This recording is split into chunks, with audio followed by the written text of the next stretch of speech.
Now we just discussed two concepts. Okay, we just discussed the word law. What is mean by the word law? We have seen. Again, the second thing which we have discussed right now is that one, why we need the law, that we have discussed. Okay. Now the next third concept today we are going to discuss, that is what is mean by the word business law.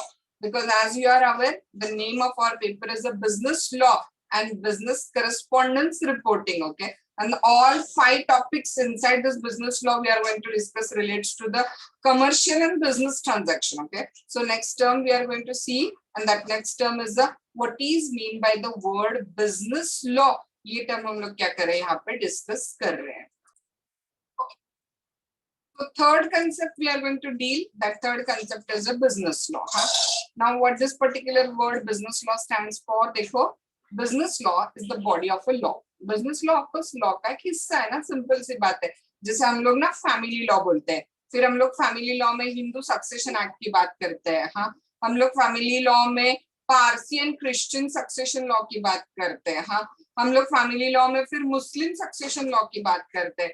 तो law के अलग अलग हिस्से होते हैं ना, civil law, criminal law, family law, corporate law. जैसे अभी कॉर्पोरेट लॉ मतलब किससे रिलेट करेगा, थोड़ा बहुत वो बिजनेस लॉ का एक हिस्सा बन के वहां पे कॉर्पोरेट लॉ आ जाएगा. हाँ, या फिर हम लोग फैमिली लॉ की बात करें तो it will relate to only family matters. Criminal law की बात करें तो हम लोग बात करते हैं criminal law which defines the crimes, like Indian penal code की हम लोग क्या करते हैं वहां पे बात करते हैं. तो लॉ के अलग अलग क्या होते हैं वहां पे, पार्ट्स होते हैं, टाइप्स होते हैं, civil law, criminal law, corporate law, हाँ, मेडिकल लॉ. वैसे लॉ का एक हिस्सा कौन है बोलो, बिजनेस लॉ. ओके, सो दो डेफिनेशन जो है वो क्या बोल रही है हमें, business law is the body of a law. Business law क्या है, body of a law that govern the business, हाँ, and commercial transaction. Business law क्या है बोलो, बिजनेस लॉ लॉ का एक हिस्सा है, simple, it's a body of the law. But वो body of law specifically family matter से नहीं डील करेगी, वो body of a law medical issues से डील नहीं करेगी, वो body of law civil matter से डील नहीं करेगी, वो बॉडी ऑफ लॉ किससे डील करेगी बोलो, कमर्शियल ट्रांजैक्शन से. वो बॉडी ऑफ लॉ किससे डील करेगी, बिजनेस ट्रांजैक्शन से डील करेगी. जैसे एक सिंपल एग्जांपल क्या लेते बोलो, A make a contract with B and B make a breach of a contract. In that case, the transaction between A and B will be a part of the business law. A promised to sell some car to the B and thereafter refused to sell that particular car, making a breach of a contract. This will go into the sale of goods act. Again, that will relate to the business law. Again, A and B make a partnership and B make a fraud in account. This matter will go into the Indian Partnership Act. Okay. Now this is also commercial transaction, right? So therefore it will be a part of the business law. ये भी किसका हिस्सा होगा बोलो, वहां पे business law का हिस्सा होगा वहां पे. हाँ, सो ध्यान में आ रहा है आप सबको, बिजनेस लॉ लॉ की एक ब्रांच है. Okay, business law is the body of a law. Law की एक ब्रांच है जो बिजनेस और कमर्शियल ट्रांजैक्शंस को गवर्न करती है. हाँ, now another important thing is that business law में क्या क्या लिखा होता है. देखो, फिर बहुत इंपॉर्टेंट थिंग जो हम लोग हमारे सिलेबस में भी स्टडी करते जाएंगे, राइट.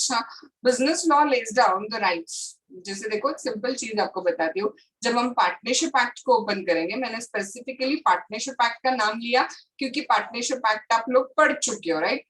थोड़ा बहुत, भले ही ट्रेलर फॉर्म में पढ़ा है बट थोड़ा बहुत पढ़ा है. तो आपको पता है आपने पार्टनरशिप एक्ट में क्या पढ़ा था, पार्टनर्स के राइट्स एंड ड्यूटीज पढ़े थे, पार्टनर्स के ऑब्लिगेशंस पढ़े थे, याद है आपको, that they should be faithful to each other, utmost care must be used, हाँ, all the accounts must be disclosed very clearly. ये सारी चीजें अपने बिजनेस लॉ के एक हिस्से में आपके 12th में पार्टनरशिप में छोटा मटेरियल फॉर्म में पढ़ा हुआ है. ओके, सो बिजनेस लॉ हाँ क्या करता है देखो, राइट्स ड्यूटीज ले डाउन करता है, ऑब्लिगेशंस ले डाउन करता है पार्टीज के. ओके, कॉन्ट्रैक्ट अगर दो पार्टीज के बीच में, तो दोनों पार्टी के कुछ ना कुछ राइट्स होंगे, राइट, एंड दोनों पार्टी को कुछ ना कुछ ड्यूटीज भी होंगे, right. So business law lays down the rights, duties and obligations own by the parties to the contract.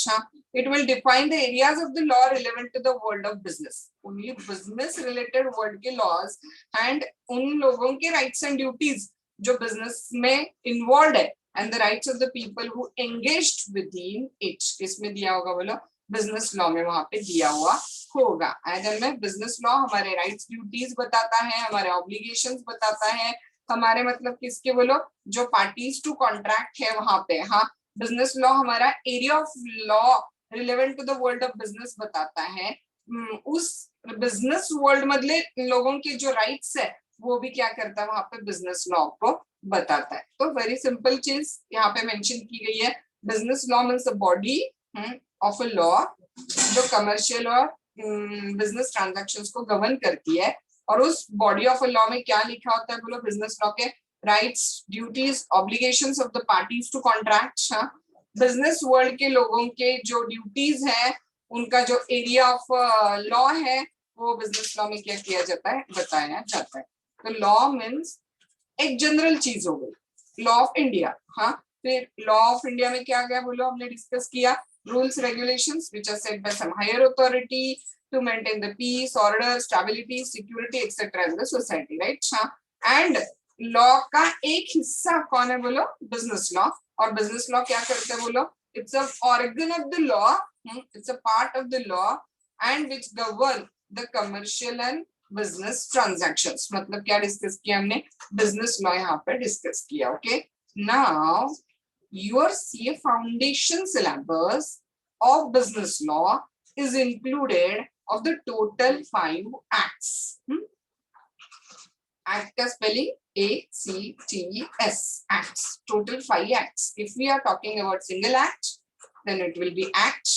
If you are talking about all total syllabus of CA foundation business law, we are going to have the total 5 acts। कितने, 5 acts है, याद रखो। First of all इस act का spelling जो होगा, इस act का स्पेलिंग क्या होगा बोलो, कैपिटल। यहाँ पे जो आप इंडियन कॉन्ट्रैक्ट एक्ट लिखोगे, हाँ, या फिर यहाँ पे जो सेल ऑफ गुड्स एक्ट लिखोगे सिलेबस में, यहाँ पे आप जो इंडियन पार्टनरशिप एक्ट लिखोगे, यहाँ पे जो आप लिमिटेड लायबिलिटी पार्टनरशिप एक्ट 2008 लिखोगे, या फिर कंपनीज एक्ट 2013 लिखोगे, इन पांचों में से किसी भी एक्ट का नाम आप लिखते हो तो फिर एक्ट का ए क्या होगा बोलो, कंपल्सरी कैपिटल होगा। हाँ, क्योंकि एसीटी एक्ट जिसमें ए स्मॉल होगा, इसका मतलब आपको पता है वो एसीटी एक्ट मतलब क्या होता है, कोई एक्टिविटी। और your CA foundation business law syllabus includes total 5 acts. Okay, number 1 Indian contract act 1872, number 2 sale of goods act 1930, number 3 Indian partnership act 1932, number 4 limited liability partnership act 2008 and number 5 जो हमें discuss करना है वो क्या होगा बोलो, companies act 2013। इसमें से जो लास्ट के 2 लॉ है ना, ये इंडियन पार्लियामेंट ने बनाए, क्योंकि उसका ईयर आप देख सकते हो, Indian partner limited liability partnership act 2008 है वहां पे। 2008 मतलब रिसेंटली बना हुआ लॉ है, आफ्टर इंडिपेंडेंस बना हुआ लॉ है। तो ये किसने बनाया हुआ है, इंडियन पार्लियामेंट ने बनाया हुआ लॉ है। एंड कंपनीज एक्ट 2013 है, इसका मतलब ये भी आफ्टर इंडिपेंडेंस एक्ट है, तो ये भी किसने बनाया हुआ बोलो, इंडियन पार्लियामेंट ने बनाया हुआ एक्ट है। और फर्स्ट जो 3 है वो ब्रिटिशर्स इंडिया पे रूल कर रहे थे तब के लॉज है, तो वो ब्रिटिश इंडिया में बनाए गए। हाँ, Indian contract act 1872, sale of goods act 1930 and Indian partnership act 1932। अब ना क्या होता है देखो, यहाँ पे 2 कॉन्ट्रास्टिंग वर्ड आ जाते हैं। हमारे सब्जेक्ट का नाम क्या है बोलो, business law. And business law के अंदर हम क्या स्टडी करने वाले बोलो, 5 एक्ट्स ACTS। हाँ, तो is there any difference between this particular 2 word, law and act? This our next step. Okay, तो हमें कौन सा वर्ड स्टडी करना है बोलो, यहाँ पे एक्ट जो वर्ड है वो एक्ट वर्ड हमें क्या करना है, यहाँ पे स्टडी करना है। हाँ, एंड एक्ट वर्ड स्टडी करने के लिए हमें कंपैरिजन करना है साथ में। हाँ, कौन से 2 चीजों को कंपैरिजन करना है बोलो हमें यहाँ पे साथ में, we are going to make a comparison of the 2 word act, ACT act, and the second word is law. Law के बारे में ऑलरेडी डिस्कस कर चुके हैं। हाँ, एंड साथ में अब हमें किसके बारे में डिस्कस करना है बोलो, ACTS एक्ट्स जो हमने डिस्कस किए यहाँ पे, तो वो हमें क्या करना है, स्टडी करने की is there any difference between this 2 word, law and act, क्योंकि सब्जेक्ट का नाम है बिजनेस लॉ और बिजनेस लॉ के अंदर हम स्टडी करने वाले 5 एक्ट्स। हाँ, तो हमें क्या करना है, उसके बारे में डिस्कस करना है। बट एक्ट और लॉ के बारे में बात करने के पहले हमें एक बहुत इंपॉर्टेंट चीज यहाँ पे क्या करनी है, देखनी है। एंड वो इंपॉर्टेंट चीज हमें यहाँ पे क्या करनी है, देखनी है वो है procedure of law making in India. अब procedure of law making in India के अंदर जाने के पहले हमें एक बहुत इंपॉर्टेंट चीज स्टडी करनी है, एंड वो इंपॉर्टेंट चीज स्टडी करनी है वो ऑर्गन्स ऑफ गवर्नमेंट। आप शायद सब लोग इस चीज को जानते हो, बट उसको थोड़ा सा डेप्थ में मैं आपको भी बताऊंगी। हमारे देश में जो टाइप ऑफ गवर्नमेंट है, हाँ, उस टाइप ऑफ गवर्नमेंट के हिसाब से हम mixture of the two type of government है। हाँ, अब mixture of the two type of government है, इसका मतलब क्या गया बोलो? तो first of all try and understand, world wide there are two types of a government. हाँ, number one type of a government world wide is there, that is federal form of a government, and another type of a government which is there worldwide is called as a unitary form of government। दो type of government आता है, एक type of government क्या आता है बोलो? Federal form of a government आता है, और दूसरा जो टाइप ऑफ गवर्नमेंट आता है वो दूसरा टाइप ऑफ गवर्नमेंट क्या आता है बोलो? Unitary form of a government आता है। What are the two type? Number one federal government, number two जो आएगा वो क्या आ जाएगा? Unitary government. अब ये दो चीजें क्या है बोलो? अगर किसी देश में ओनली सेंट्रल गवर्नमेंट है, स्टेट गवर्नमेंट नहीं है, और सारे जो पावर्स है वो सारे पावर्स यूनिटरी गवर्नमेंट के पास, मतलब सेंट्रल गवर्नमेंट के पास कॉन्सेंट्रेटेड है, तो that type of a government is called as a unitary government. जिसके पास स्टेट गवर्नमेंट है ही नहीं, और अगर स्टेट गवर्नमेंट है भी तो भी वो सेंट्रल गवर्नमेंट की ओनली एजेंसी होगी। स्टेट गवर्नमेंट को अपने खुद के कोई पावर्स नहीं होंगे, पूरी जो पावर है वो complete centralize in the hand of the central government होगा, तो उसे क्या बोला जाता है बोलो? Unitary government. हाँ, a level of a government जिसमें सेंट्रल गवर्नमेंट है, नेशनल गवर्नमेंट है, ओके। बट फेडरल गवर्नमेंट में दो गवर्नमेंट होंगे। एक सेंट्रल गवर्नमेंट इंडिपेंडेंट गवर्नमेंट होगा, एक स्टेट गवर्नमेंट होगा जो खुद का एक इंडिपेंडेंट गवर्नमेंट होगा। हाँ, फेडरल गवर्नमेंट में दो टाइप ऑफ गवर्नमेंट होंगे, एक सेंट्रल का गवर्नमेंट होगा जिसको भी पावर कॉन्स्टिट्यूशन ही देगी, एक स्टेट गवर्नमेंट होगा जिसको भी पावर कॉन्स्टिट्यूशन देगी। मतलब स्टेट गवर्नमेंट सेंट्रल गवर्नमेंट का एजेंट नहीं होगा, दोनों दो इंडिपेंडेंट गवर्नमेंट होंगे। हाँ, दैट इज क्या जाता है बोलो? Federal government. हाँ, और यूनिटरी गवर्नमेंट में क्या होगा बोलो? सिंगल गवर्नमेंट होगा वहां पे। तो फेडरल गवर्नमेंट में पॉलिटिकल पावर दो लेवल पे शेयर होते हैं, सेंट्रल गवर्नमेंट और स्टेट गवर्नमेंट के बीच में पॉलिटिकल पावर क्या होंगे बोलो? शेयर होंगे। लेकिन यूनिटरी गवर्नमेंट में political power only central government के पास रहेंगे। यहाँ पे दो लेवल पे शेयर होंगे सेंट्रल स्टेट गवर्नमेंट के बीच, और यहाँ पे कैसे होगा बोलो? Only one level, central level. हाँ, देन जो फेडरल गवर्नमेंट है वहां पे जो कॉन्स्टिट्यूशन होगी वो इजीली चेंजेबल नहीं होगी। हाँ, कॉन्स्टिट्यूशन में सब कुछ कोडिफाइड मतलब लिखा होगा, लेकिन जो यूनिटरी गवर्नमेंट है उसकी कॉन्स्टिट्यूशन क्या होगी बोलो? इजीली चेंजेबल होगी वहां पे। हाँ, एंड अब ये जो ऊपर के 3 पॉइंट थे वो सीए स्टूडेंट के हिसाब से इतने इंपॉर्टेंट नहीं थे। हाँ, बट यहाँ पे जहां पे अब हम आते हैं, अगर आप फेडरल गवर्नमेंट की बात करते हो तो फेडरल गवर्नमेंट में दो लॉ मेकिंग बॉडी होंगी। यूनियन की अपनी खुद की एक ओन लॉ मेकिंग बॉडी होगी, हाँ, एंड स्टेट की अपनी एक ओन लॉ मेकिंग बॉडी होगी। और इधर साइड देखो, if you are talking about unitary government, तो वहां पे पूरे कंट्री के लिए लॉ मेकिंग बॉडी क्या होगी बोलो? Only one set of law making body will be there for entire country. हाँ, किसमें? यूनिटरी गवर्नमेंट में, ओके। अब as regarding to the two types of a government, हाँ, our constitution is considered to be a federal constitution। of course pure federal country जो world की है ना वो है United states of America. Pure federal country में ना दो सिटीजनशिप होते हैं, सेंट्रल गवर्नमेंट की सिटीजनशिप अलग होती है और स्टेट गवर्नमेंट की सिटीजनशिप अलग होती है। प्योर फेडरल कंट्री में दो सुप्रीम कोर्ट है अमेरिका में, सुप्रीम कोर्ट ऑफ अमेरिका भी है और supreme court of state of California भी है। लाइक मतलब हर स्टेट का अपना सुप्रीम कोर्ट भी है, और यूनाइटेड स्टेट्स ऑफ अमेरिका का भी सुप्रीम कोर्ट है। हमारे यहाँ पे दो सिटीजनशिप है क्या? नहीं, we are only having one citizenship of India. हमारे यहाँ पे दो सुप्रीम कोर्ट है क्या? नहीं, we are having only one supreme court and that is situated at new Delhi, okay, supreme court of India. But वहां पे हमें जाना नहीं है। हाँ, अगर उसकी बात करें तो हमारी जो कॉन्स्टिट्यूशन है वो कुछ फीचर यूनिटरी के रखती है और कुछ फीचर किसके रखती है? फेडरल के। बट अभी यहाँ पे बीइंग सीए स्टूडेंट्स हमें इसी पॉइंट पे स्ट्रिक्ट रहना है कि फेडरल फॉर्म ऑफ गवर्नमेंट जो है उसमें दो गवर्नमेंट होते हैं, सेंट्रल गवर्नमेंट, स्टेट गवर्नमेंट।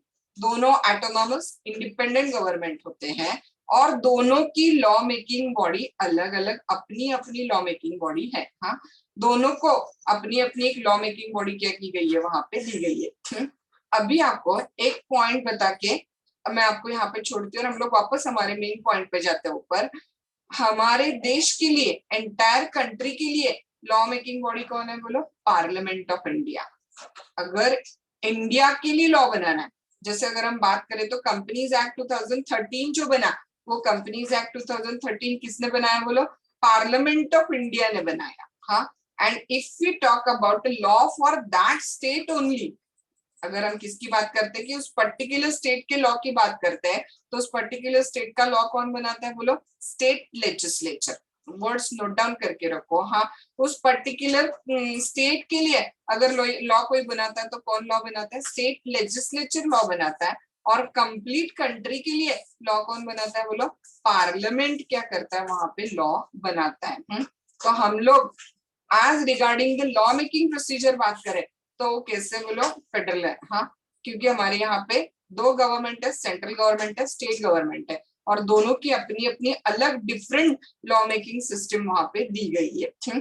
जैसे ना बॉम्बे पुलिस एक्ट अगर होगा तो ओनली महाराष्ट्र को रिलेट करता है। Okay, Maharashtra land revenue code करके एक लॉ है, वो ओनली महाराष्ट्र को रिलेट करता है। तो इन दैट केस वो जो लॉ है महाराष्ट्र लैंड रेवेन्यू कोड 1996, वो लॉ किसने बनाया? वो लॉ बनाया महाराष्ट्र के स्टेट लेजिस्लेचर ने क्या किया हुआ है, वो लॉ बनाया। और कंपनीज एक्ट 2013 जो है वो किसने बनाया हुआ है? पार्लियामेंट ऑफ इंडिया ने। तो फेडरल गवर्नमेंट में दो गवर्नमेंट होते हैं, सेंट्रल एंड स्टेट गवर्नमेंट, और दोनों की अपनी अपनी लॉ मेकिंग बॉडी वहां पे होती है। Now we are on the point जिसपे हम लोग पीछे छोड़ा हुआ था हमने अपने आप को, कि गवर्नमेंट के जो है वो टोटल कितने ऑर्गन होते हैं बोलो? 3 ऑर्गन। हाँ, नंबर 1 जो ऑर्गन लॉ बनाती है ना उसको बोला जाता है लेजिस्लेचर। गवर्नमेंट के टोटल कितने ऑर्गन है बोलो? 3 ऑर्गन है गवर्नमेंट के टोटल। जो ऑर्गन लॉ बनाती है उसे क्या बोला जाता है? The organ which make the law is called as a legislature. अभी अभी जो मैंने आपको एक्चुअली बताया था वही ऑर्गन। हाँ, the organ of the government which make a law is called as a legislature. तो मैंने आपको बताया हमारे इंडिया में क्या बोलो? फेडरल फॉर्म ऑफ गवर्नमेंट है। हाँ, और फेडरल फॉर्म ऑफ गवर्नमेंट की वजह से हमारे इंडिया में ये जो गवर्नमेंट की 3 ऑर्गन है ना, कौन से गवर्नमेंट के 3 ऑर्गन है देखो? Legislature, executive and judiciary. ये गवर्नमेंट के 3 ऑर्गन हमारे इंडिया में दोनों लेवल पे, सेंट्रल गवर्नमेंट का भी लेजिस्लेचर, एग्जीक्यूटिव, जुडिशरी है, और स्टेट गवर्नमेंट का भी लेजिस्लेटिव, एग्जीक्यूटिव, जुडिशरी है। देन मेरा as because we have a federal form of a government in India, we have these 3 organ of a government at a both level. Central government की भी legislature, executive, judiciary है, और state government की भी legislature, executive, judiciary है। ये आपको already knowledge है, so not to worry about this particular points. क्योंकि अब मैं अंदर आपको जो मटेरियल बताऊंगी आपको फटाफट आपका सिविक्स क्या हो जाएगा, यहाँ पे रिमाइंड हो जाएगा। ओके, सो नंबर 1 क्या बात करते हैं? गवर्नमेंट के टोटल क्या है बोलो? वहां पे 3 ऑर्गन है। गवर्नमेंट के टोटल कितने ऑर्गन है? यहाँ पे 3 ऑर्गन है, लेजिस्लेचर, एग्जीक्यूटिव और जुडिशरी। हाँ, लेजिस्लेचर मतलब कौन बोलो? जो लॉ बनाता है, हु मेक्स द लॉ। अब इस पॉइंट पे आता है, legislature means who makes the law. इस पॉइंट पे आते हैं हम लोग। हाँ, देखो सिंपल सी चीज है, legislature means who makes the law, right? हाँ, जो लॉ बनाता है वो है लेजिस्लेचर। अब हम लोग बात करते हैं पहले देश के बारे में, मतलब कंप्लीट कंट्री का लेजिस्लेचर कौन है बोलो? हमारा पार्लियामेंट ऑफ इंडिया। हमारे कंप्लीट कंट्री के लिए, पूरे देश के लिए लॉ कौन बनाता है बोलो? पार्लियामेंट ऑफ इंडिया जो है वो हमारे कंट्री के लिए क्या करता है? लॉ बनाता है वहां पे, पार्लियामेंट ऑफ इंडिया। अब पार्लियामेंट ऑफ इंडिया में कौन है बोलो? Parliament of India is included of the house of people, Lok Sabha, council of the state, Rajya Sabha, हाँ, and president. Parliament of India हमारे देश के लिए पूरे क्या बनाता है बोलो? लॉ बनाता है। Parliament of India is composed of the Lok Sabha plus Rajya Sabha plus president. That is if we are talking in English, house of people Lok Sabha, then council of the state that is Rajya Sabha, and president जो है वो, ये तीनों का मिला के हमारा क्या बनता है बोलो? लेजिस्लेचर ऑफ द कंट्री बनता है वहां पे। अब ये प्रोसीजर कैसे बनती है देखो, यहाँ पे सबसे पहले बिल होता है। हाँ, बिल मतलब ड्राफ्ट होता है। सबसे पहले क्या होता है, बिल होता है। बिल मतलब क्या होगा बोलो, वहां पे ड्राफ्ट होगा। कोई भी लॉ बनना है तो उसका ड्राफ्ट बनाया जाता है, और ड्राफ्ट बिल फॉर्म में पहले क्या किया जाता है बोलो, एक हाउस में रखा जाता है। से फॉर एग्जाम्पल पहले लोकसभा में रखा। हाँ, लोकसभा में वहां पे क्या होगा, मेजोरिटी से मंजूरी मिलेगी। देन लोकसभा में उसको मेजोरिटी से मंजूरी मिलने के बाद उस ड्राफ्ट को, मतलब उस बिल को कहाँ पे रखा जाता है बोलो, उसको रखा जाता है काउंसिल ऑफ द स्टेट। से फॉर एग्जाम्पल राज्यसभा में रखा जाता है। राज्यसभा में उसको मेजोरिटी से क्या मिलेगी बोलो, मंजूरी मिलेगी। And then after passing the bill in both the houses, उस बिल को कहाँ भेजा जाता है बोलो, the bill will be send into the assent of the president। President के assent के लिए उसको भेजा जाता है। once president gave an assent on that particular bill becomes the act। जैसे if we talk about companies act 2013, उसको पहले वन हाउस में रखा गया, वहां पे मंजूरी ली गई। देन उसको सेकेंड हाउस में रखा गया, सेकेंड हाउस में उसको मंजूरी ली गई। And when both the houses pass the bill, companies bill 2013, then उसको क्या हुआ बोलो, उसको मंजूरी मिली प्रेसिडेंट की। And after the assent of the president, the companies bill 2013 become the companies act 2013 बना। हाँ, तो गवर्नमेंट के तीन ऑर्गन, लेजिस्लेचर, एग्जीक्यूटिव, जुडिशरी, दोनों स्टेट गवर्नमेंट, सेंट्रल गवर्नमेंट, दोनों को ये ऑर्गन होते हैं। सेंट्रल गवर्नमेंट का लेजिस्लेचर मतलब कौन, मैंने आपको बताया सेंट्रल गवर्नमेंट का लेजिस्लेचर मतलब अभी अभी सेंट्रल गवर्नमेंट का लेजिस्लेचर मतलब parliament of India. Parliament of India is composed of the Lok Sabha plus Rajya Sabha plus कौन होगा वहां पे, president will be included in that particular way. Now वो जो लॉज बने हैं उन लॉज को इम्प्लीमेंट कौन करता है बोलो, उन लॉज को इम्प्लीमेंट करता है एग्जीक्यूटिव। उन लॉज को इम्प्लीमेंट कौन करता है बोलो, executive. One who implements the law is called as executive. अब ये एग्जीक्यूटिव ब्रांच भी स्टेट की भी खुद की होती है, सेंट्रल गवर्नमेंट की भी खुद की एग्जीक्यूटिव ब्रांच होती है। नाउ एग्जीक्यूटिव मतलब कौन बोलो, जो मिनिस्टर्स होता है ना, वो ministers, IAS officers, IPS officers, हाँ, ये सारे किस में आ जाते हैं बोलो, एग्जीक्यूटिव में आ जाते हैं।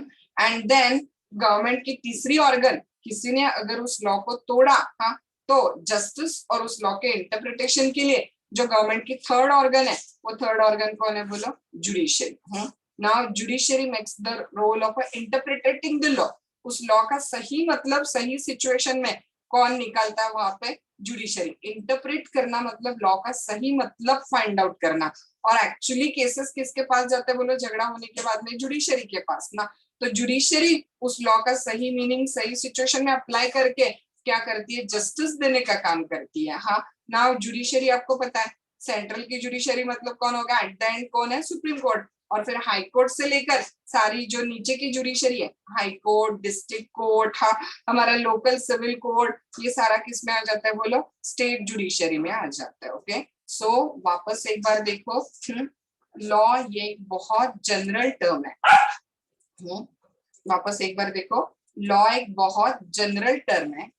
लॉ मतलब simply in general rules regulations which are passed by the government to guide the behaviour of people. लोगों के जनरल बिहेवियर को गवर्न करने के लिए जो इन जनरल रूल्स एंड रेगुलेशंस बनाए, वो इन जनरल रूल्स एंड रेगुलेशंस मतलब क्या है बोलो, लॉ है। हाँ, बट लॉ का एक पार्ट, एक हिस्सा मतलब एक्ट है। हाँ, एक्ट मतलब एक प्रॉपर लेजिस्लेशन होता है, एक प्रॉपर लॉ होता है, एक प्रॉपर लेजिस्लेशन होता है, जिसे प्रॉपर पार्लियामेंट ने बनाया होता है। जिसे किसने बनाया होता है, देश के लिए बनाया होता है, पार्लियामेंट ने उसको बनाया होता है। हाँ, in order to change an existing law और मेक ए न्यू लॉ। हाँ, ताकि कोई एग्जिस्टिंग लॉ चेंज हो जाए या कोई नया लॉ बनाया जाए। अब इसके भी देखो, आपके सिलेबस में दोनों एग्जाम्पल है। जो लिमिटेड लाइबिलिटी पार्टनरशिप एक्ट 2000 है ना, 2008, हाँ, वो नया लॉ है। और कंपनीज एक्ट 2013 जो है, वो कंपनीज एक्ट 1956 को हटा के कौन सा बनाया गया, कंपनीज एक्ट 2013 बनाया गया। हाँ, तो आपको ध्यान में आ रहा है मैं आपको क्या बता रही हूँ, कि एक्ट मतलब ना एक स्पेसिफिक पोर्शन होता है, फिक्स।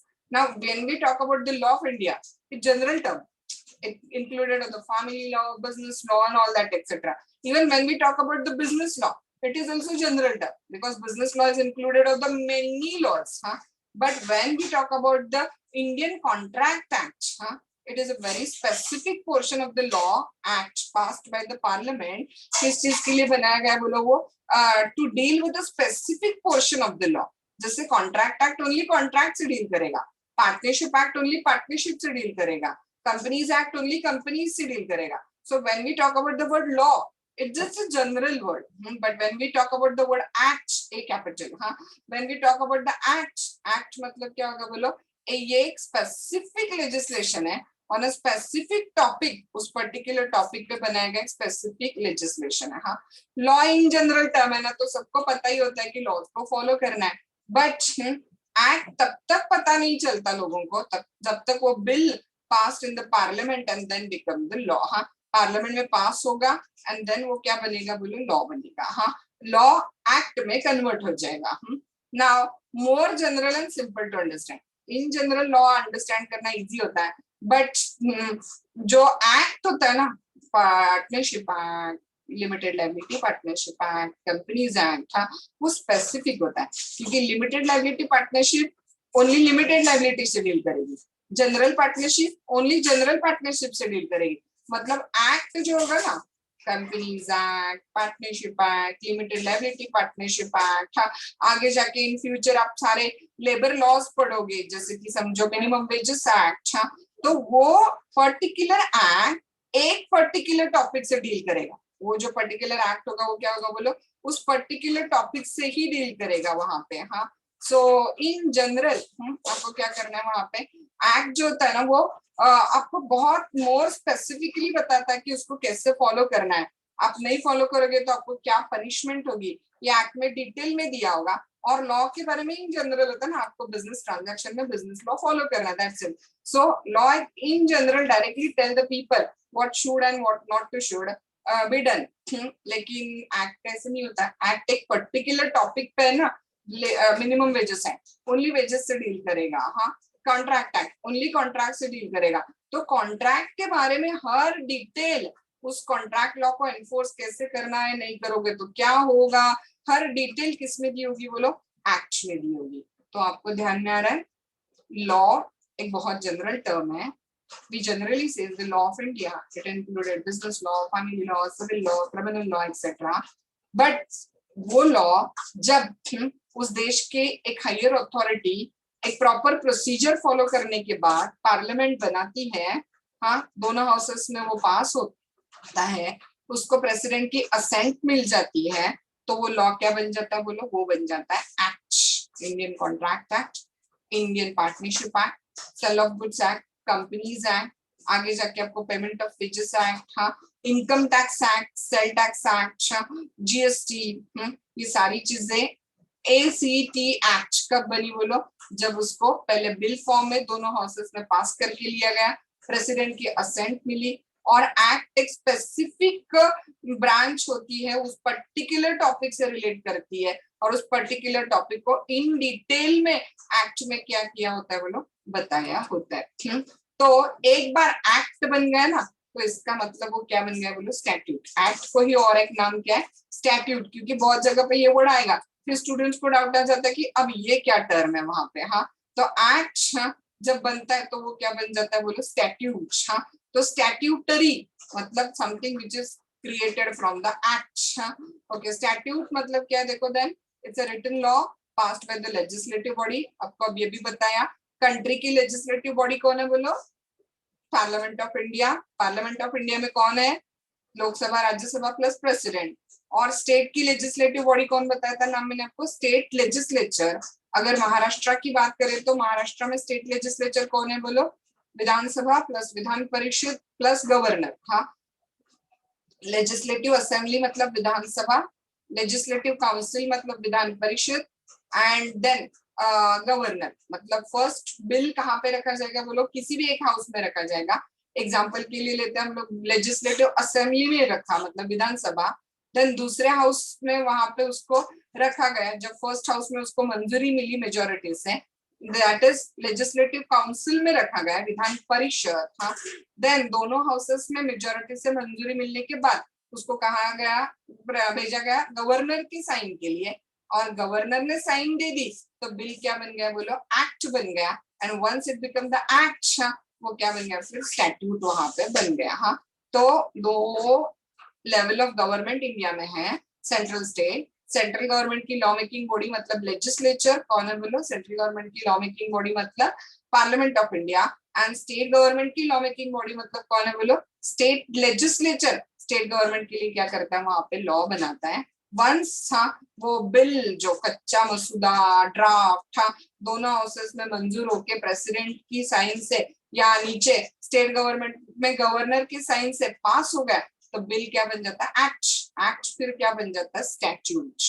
स्टैट्यूट मतलब एक्ट का एक दूसरा नाम समझो। हाँ, statute is a written law pass by the legislative body और लेजिस्लेचर एट अ फेडरल मतलब सेंट्रल एंड प्रोविंस मतलब स्टेट लेवल। हाँ, स्टैट्यूट हाँ क्या करता है देखो, जनरल प्रपोजिशन ऑफ लॉ बताता है। स्टैट्यूट डायरेक्ट होता है, सर्टन होता है, एक डिक्लेरेशन करता है ना स्टैट्यूट। हाँ ताकि गवर्नमेंट मैकेनिज्म क्या करे वहां पे, सोसाइटी को मदद कर पाए। Okay, so got the point what we have discussed today is the introduction to law, lecture number 1. We have gone through the concept of the law. Law means rules and regulations which are set forth by higher authority to maintain the peace, order, stability in the society. हाँ, then second point हमने law की जरूरत क्यों है discuss किया कि बाबा anti social behaviour को कम करने के लिए, कमर्शियल एंड बिजनेस ट्रांजैक्शन को रेगुलेट करने के लिए लॉ की जरूरत है, फैमिली एंड पर्सनल रिलेशनशिप को रेगुलेट करने के लिए लॉ की जरूरत है, डिस्प्यूट होगा तो उसको रिजॉल्व करने के लिए लॉ की जरूरत है। देन हमने डिस्कस किया बिजनेस लॉ मतलब क्या, बिजनेस लॉ मतलब organ of a law which regulate the business and commercial transaction. Then हमने डिस्कस किया वहां पे कि लॉ और एक्ट में क्या फर्क है। हाँ, एंड लॉ एंड स्टैट्यूट वाला कंपैरिजन भी हमने क्या किया, डिस्कस किया। Then also in the today's lecture we have discussed two types of government in general world have. Out of that, India is a quasi federal, quasi unitary, but as regarding to the law making, India is considered as a federal. Why? We have two set of a government independently working together, central government, state government, and both have their own legislative, executive and judiciary, three organ. Out of that, legislative is the organ which make the law. Central की बात करें तो लोकसभा राज्यसभा दोनों houses में जब bill को मंजूरी मिलती है मेजोरिटी से और उस पर प्रेसिडेंट की साइन होती है तो बिल बन जाता है एक्ट, एक्ट बन जाता है स्टैट्यूट। एंड स्टेट गवर्नमेंट की बात करें तो दोनों हाउसेस में उसको मंजूरी मिलती है, जैसे विधानसभा, Vidhan Parishad, legislative assembly and legislative council, and उसको गवर्नर की साइन मिल जाती है उस बिल को, तो बिल किस में कन्वर्ट हो जाता है, एक्ट में कन्वर्ट हो जाता है। Okay, so that is an introduction to law, that how this word law, statute, act are correlated with each other that we have discussed right now. If you have any kind of the doubt, you can ask me.